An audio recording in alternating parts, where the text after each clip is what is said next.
এই যে আমাদের হাসি খুশি শফিক, ওকে দেখে কি বোঝার কোনো উপায় আছে যে কি কঠিন অবস্থা পার করে এসেছে ও? আসলেই কি হয়েছিল শফিক? আমি 2021 সালে পাচারের শিকার হয়েছিলাম। কি বলো, কি হয়েছিল? খুলে বলো তো আমাদের। শোনো তাহলে। পাচারকারী কালামের প্রলোভনে গ্রামের ভিটামাটি বিক্রি করে আশেপাশের মানুষ থেকে লোন নিয়ে ভালো চাকরির আশায় আমি ইতালির উদ্দেশ্যে রওনা দিই। বহু কষ্টে ভারত পাকিস্তান হয়ে লিবিয়ায় পৌঁছানোর পর আমাদের আটকে রাখা হয়। একটা ছোট রুমে আমরা 25 জন গাদাগাদি করেছিলাম। না ছিল খাবার, না ছিল পানি, এমনকি বাথরুমেরও কোনো ব্যবস্থা ছিল না।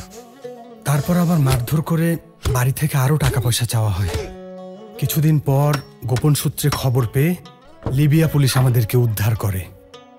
সেখানে পুলিশ হেফাজতে অনেক কষ্ট করে আরও 35 দিন থাকি। তারপর বাংলাদেশ দূতাবাস এবং আরও কিছু আন্তর্জাতিক সংস্থার সহায়তায় আমি দেশে ফিরে আসি।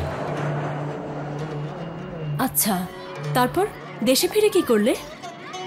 দেশে ফেরার পর বাড়িতে থাকা আমার জন্য খুবই সমস্যা হচ্ছিল। আবার সমাজের লোকেরাও নানাভাবে হেয় করত। এজন্য ঘর থেকে বের হতাম না, আর কারোর সাথে দেখা করারও আগ্রহ থাকতো না। এমন মানসিক দুর্বিষহ অবস্থার মধ্যেই একদিন উইন্ড্রক ইন্টারন্যাশনাল তাদের সহযোগী সংস্থা ও স্বেচ্ছাসেবী সংগঠন অনির্বাণের মাধ্যমে আমাকে পাচারের শিকার ব্যক্তি হিসেবে খুঁজে বের করে। অনির্বাণ? ওরা কারা?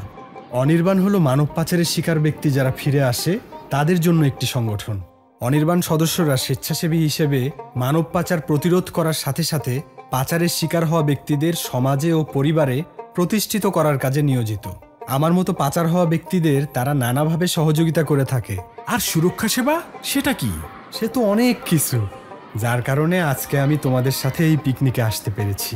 সুরক্ষা সেবা হলো কেউ পাচারের শিকার হলে তাকে চিহ্নিত করা থেকে শুরু করে প্রয়োজনীয় সেবা দেওয়ার মাধ্যমে সমাজে পুনঃ একত্রীকরণে সহযোগিতা করা, যার মধ্যে আছে থাকা খাওয়ার ব্যবস্থা বা শেল্টার সহায়তা, স্বাস্থ্য সেবা, মানসিক সেবা, জীবন দক্ষতা প্রশিক্ষণ, দক্ষতা উন্নয়ন প্রশিক্ষণ, কারিগরি প্রশিক্ষণ, অর্থনৈতিক সিদ্ধান্ত গ্রহণের ক্ষমতা বৃদ্ধি, এই সব কিছু।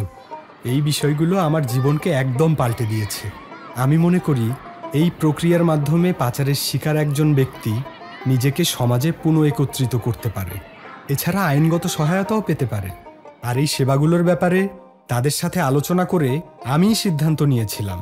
পাশাপাশি তারা আমাকে অন্যান্য প্রয়োজনীয় তথ্য দিয়ে পরবর্তী পদক্ষেপ সম্পর্কে সিদ্ধান্ত নিতে সহায়তা করেছে। আর এটাই হচ্ছে সার্ভাইভার কেন্দ্রিক সেবা ব্যবস্থা। আরও কি জানো, যারা এই সেবা প্রদান করে তারা কিছু নীতি মেনে চলে। যেমন তারা এমনভাবে কাজ করে যেন সেবা গ্রহীতার কোনো ক্ষতি না হয়। তারা সেবা গ্রহীতার স্বার্থকে সবচেয়ে গুরুত্ব দেয়, তার যে কোনো তথ্যের গোপনীয়তা রক্ষা করে, সহানুভূতির সাথে সাথে সমানুভূতি নিয়েও কাজ করে। এই সব কিছুর পাশাপাশি পাচারের শিকার ব্যক্তিরা যেন সমাজে হেয় প্রতিপন্ন বা অপবাদের মধ্যে না পড়ে, এজন্য পাচারের শিকার ব্যক্তির পরিবার ও পাড়া প্রতিবেশীকে কাউন্সেলিংয়ের মাধ্যমে পুনরেকত্রীকরণের প্রক্রিয়াটির স্থায়ী ব্যবস্থাও করা হয়। চমৎকার ব্যাপার তো। এখন তুমি কি করছো? আমি উইন্ড্রক ইন্টারন্যাশনালের আর্থিক সহায়তা ও পরামর্শে একটা ব্যবসা শুরু করেছি, আর পর্যায়ক্রমে ব্যবসায় উন্নতি করছি। আর এখন আমার প্রতিষ্ঠানে 5 জন কর্মী কাজ করছে। বাহ, বেশ ভালো তো। আর এই সেবাগুলো ছিল আমার জন্য অমূল্য। তোমার মতো বন্ধুও আমাদের কাছে অমূল্য। আর এখন থেকে আমরাও মানব পাচার প্রতিরোধে তোমাদের সাথে কাজ করব, সবাইকে সচেতন করব। আমরাও আছি তোমাদের সাথে। আরও মনে রাখবে, পাচারের শিকার হলে এই জীবন শেষ হয়ে যায় না। সবার সহযোগিতায় আমরাও পারি এগিয়ে যেতে।